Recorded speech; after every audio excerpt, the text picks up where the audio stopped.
I'm Jeff Cornwall, and this is The Entrepreneurial Mind. Today, my guest is Mitch Ballard. We'll be back to talk to Mitch after this.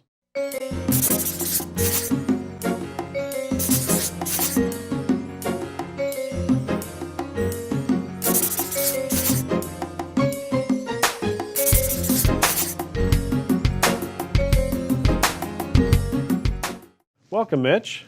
Dr. Cornwall, thank you. I appreciate you having me. Well, it's great having you here. You're with DevDigital and a partner in DevDigital, and which is a company that's near and dear to my heart, since you guys have done all the fabulous work on the Entrepreneurial Mind website that we're very proud of and appreciate that. But I want to talk with you a little bit about your story and your journey, kind of how you got to where you are, because you started out in the music industry. Sure. You were not a tech guy, and your partner's more of a tech guy, and you were living the dream in the music industry, right? That's it. I was working for an artist management company at the time, and we had a couple of artists that were having hit records. And back then, the only way that you really got in front of the fans were by getting on one of the television shows on one of the networks, right, or getting into one of the magazines.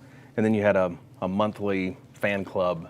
The people would sign up for the fan club, and you would send them a newsletter. Right, in the mail. In the mail. So this is the 90s? This was, 96, 97. Right.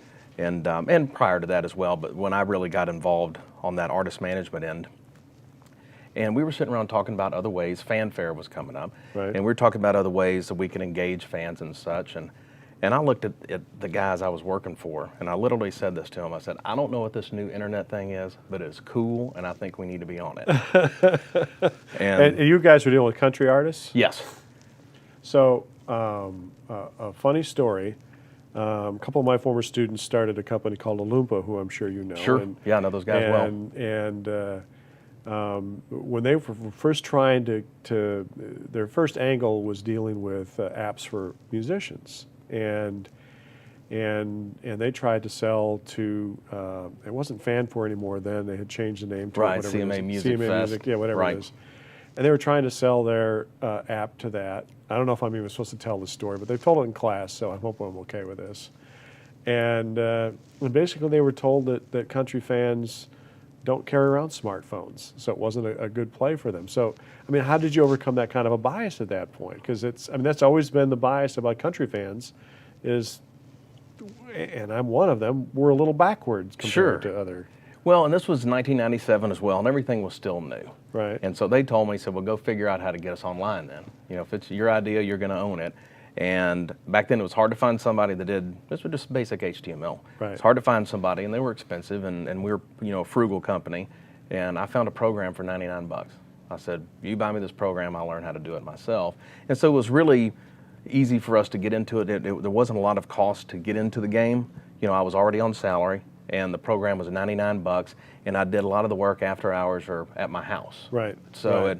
It was really, it didn't cost much to experiment. But what we found is we ended up doing an e-commerce piece to it. We found that we could have an income stream online. It wasn't huge numbers, but we were finding that people were adopting to it.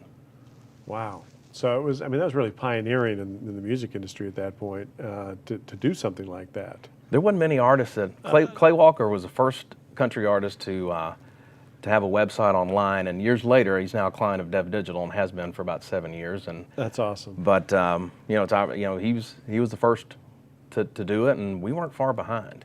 So okay, but you're still in the industry at this point. All right, Still now you're a tech genius because you figured out how to do a website. And, right. and in those days, you were a tech genius at that point. I mean, if you could get something online, that was tough. Man, not many people could do it. I tell you what. So, but how did you get from there to where you are? I mean, that's still a big journey along the way.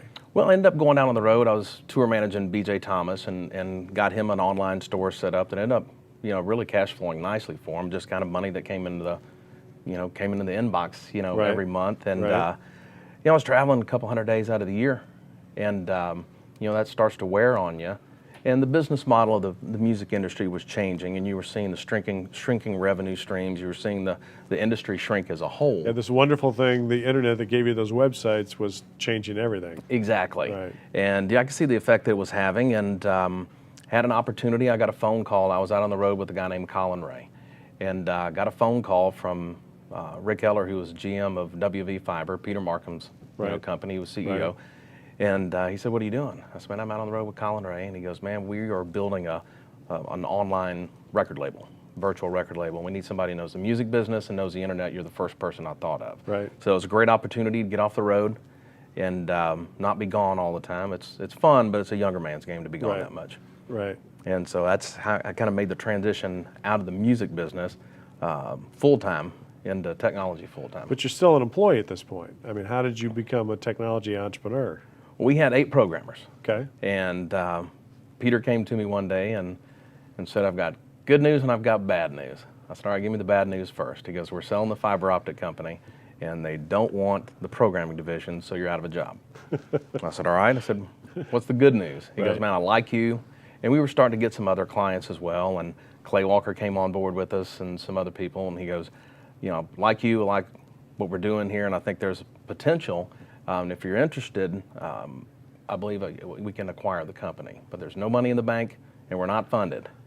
And so went and thought about it and was in a position to take the risk. And there was 8 of us. Now 7 years later, there's over 75 of us. Right. So that's Yeah, how with a big chunk of your employees over in India as well, which is an interesting business model. Exactly. And Peter had a business partner who was on the board of the fiber optic company from Baroda, India. Right. He lived in Florida, and he had these programmers, and they got brought in to work on this project. And so we kind of did the model opposite. We acquired the company overseas, Right. built the business over here, instead of kind of the opposite. So Wow. So do you ever have a longing for the music industry, or are you glad you're kind of in a new sector now? every now and then, and when I do, I'll call up a friend and I'll get on the bus with them and go out for a weekend, and then Yeah. after I That's get enough back of, on, enough of that fun. enough of that fun. We rolled into, it's funny you said that, because I was out and we pulled up one morning in Indianapolis, and it was 23 degrees outside, and the gate to the club was supposed to be unlocked, and it wasn't. Right. And I'm walking outside with the bus driver, who I happen to know very well, and I'd probably done 500,000 miles on the road with him, and he goes, "Well, you're not missing it now, are you?" No, I'm not. Well, that's an amazing journey, and that's really cool. And I mean, you guys, it's a great company you guys are building, and I'm honored to be associated with that. So, Well, we'd love being involved with you, and you know, getting involved with, you know, your website and what you're building there, and being in, you know, I know you've had Peter here on the show as well, and Yep. you know, we're very honored that we're involved, and absolutely, great it's to become friends as great well. company, great story. Thanks very much. I appreciate it, Dr. Cornwall. Thanks.